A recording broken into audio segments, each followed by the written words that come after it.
propos de grève, on a tendance à l'oublier, mais la CGT perturbe toujours l'activité du port de Marseille-Fos et ça dure depuis le 23 mai dernier. Toute la filière pétrochimique est à l'arrêt.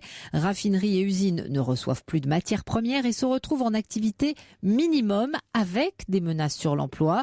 La conséquence de cette grève, Nathalie Chevance, ce sont aussi des dizaines de bateaux au large depuis des jours, non sans risque. Oui, spectacle impressionnant. 35 tankers gaziers, chimiquiers attendent depuis 15 jours au mouillage au large du port de Marseille-Fos que la situation sociale se débloque. Des géants des mers qui transportent des centaines de milliers de litres de matières dangereuses, d'où le coup de colère de Jean-Philippe Salducci, président de la station de pilotage. Jamais une telle situation ne serait tolérée sur autoroute par la grève d'un péage, par exemple.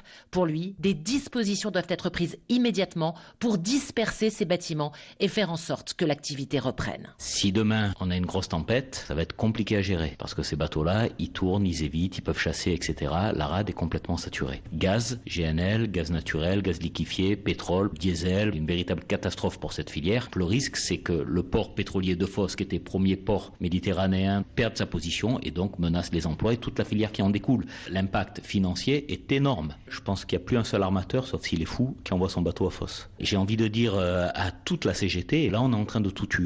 Il ruine la filière hydrocarbures et c'est une catastrophe. Des millions d'euros de pertes, des centaines d'emplois en jeu et des armateurs qui effectivement aujourd'hui préfèrent dérouter leurs bateaux vers d'autres ports de la Méditerranée. Un mauvais scénario que Marseille-Fos n'avait plus connu depuis 5 ans. Nathalie Chevance, vous êtes la correspondante d'Europe 1 à Marseille.